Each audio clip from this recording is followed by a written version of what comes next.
तो आज हम बात करने वाले हैं सुंदरकांड की, जो सबसे शक्तिशाली पाठ है और शायद हर कोई ये पाठ करता है ना? और अपनी मनोकामनाओं की पूर्ति के लिए करता है।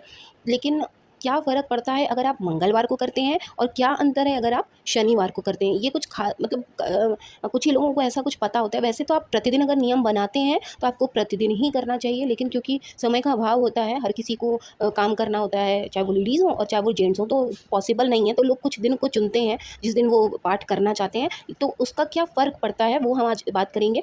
तो मंगलवार को जिन्हें जिन्हें मंगलवार को करना होता है, जिनकी मनोकामनाओं को अपनी पूरी करवाना है, भगवान से अर्जी लगानी होती है, भगवान से प्रार्थना करनी होती है, वो मंगलवार को सुंदरकांड कर सकते हैं। ठीक है। सैटरडे को जो लोग पूजा करते हैं, शनिवार को जो सुंदरकांड का पाठ करते हैं, उन्हें तब करना चाहिए जैसे काम बन नहीं रहा है, आपने सब चीज़ अपना लिया, सारा कुछ ट्राई कर लिया। जैसे लीगल वर्क जो होते हैं, जैसे कि कोर्ट कचहरी के हो गए, कहीं ज़मीन वमीन का हो गया ना, तो जो लीगल होते हैं, या आपका शनि ग्रह खराब है, तो जो इस तरह के जो कर्ज मुक्ति चाहिए, इस तरह की जो चीज़ें हैं, जो आपके रुकावट हैं, जिनमें बाधाएं आ रही हैं, वो अगर आपको चाहते हैं, उसके लिए आपको पूर्ति करने के लिए आपने शनिवार को, सैटरडे को सुंदरकांड का पाठ करना है। ठीक है। अब सुंदरकांड का पाठ करने के लिए क्या क्या करना चाहिए? सब कोई बैठ जाता है पढ़ने, सबको पता है कि बस हाँ, हाथ पैर धो लिया, पूजा करना है, लड्डू चढ़ा दिया, माला फूल चढ़ा दिया, सुंदरकांड का 1 घंटा पाठ हो गया, आरती दिखा दिया, हो गया।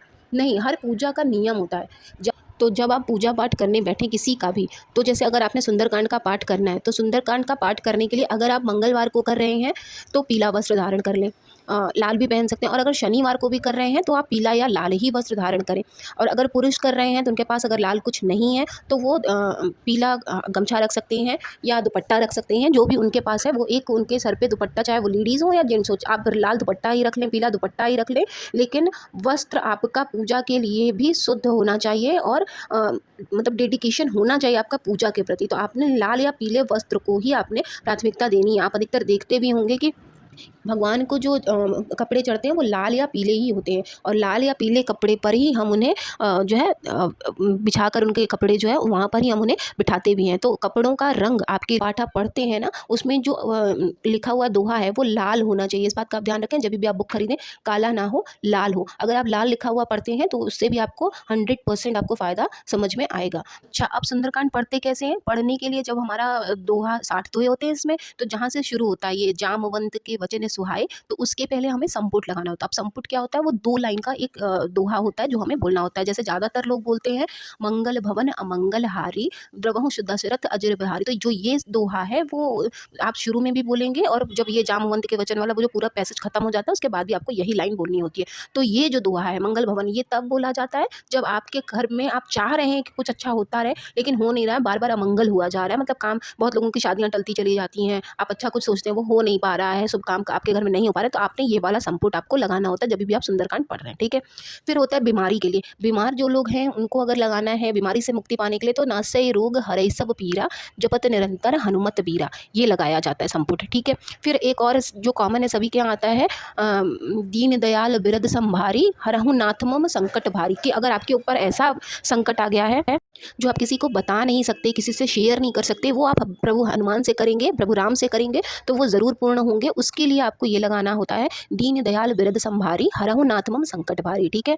फिर एक और है, कवन सुकाज कठिन जग माही, जो नहीं हो ही तात तुम पाही। मतलब आपके रहते हुए कौन सा ऐसा काम है जो कठिन है, पूरा नहीं हो पाएगा। तो अगर जैसे पेपर हो रहा है, पेपर देना है आपको, एग्जाम पास करना है आपको, और आपको चाहिए कि आपने संपुट लगाना है, तो आप यही लगा सकते हैं, कवन सुकाज कठिन जग माही, जो नहीं हो ही तात तुम पाही। ठीक है।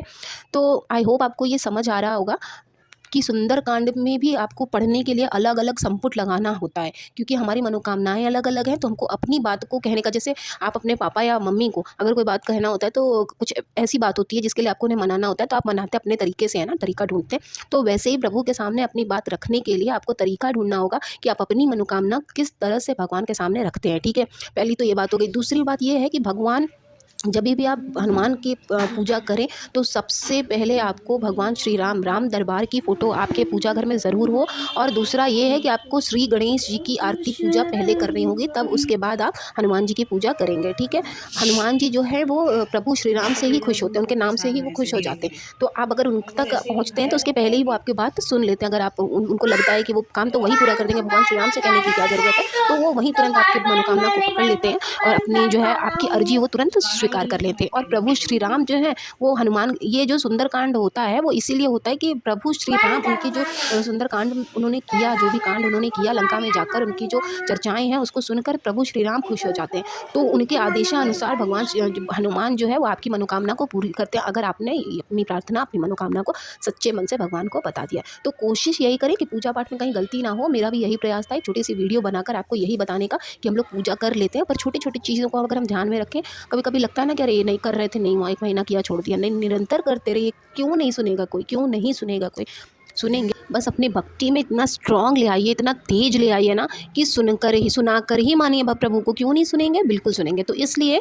संपुट कौन सा लगा रहे हैं ये ध्यान रखें, प्रभु श्री राम को जरूर उनकी आराधना करें, तो आपकी मनोकामना ज़रूर पूरी होगी। और इसी उम्मीद के साथ मिलते हैं नेक्स्ट वीडियो में। तब तक के लिए ओम नमः शिवाय, जय श्री राम।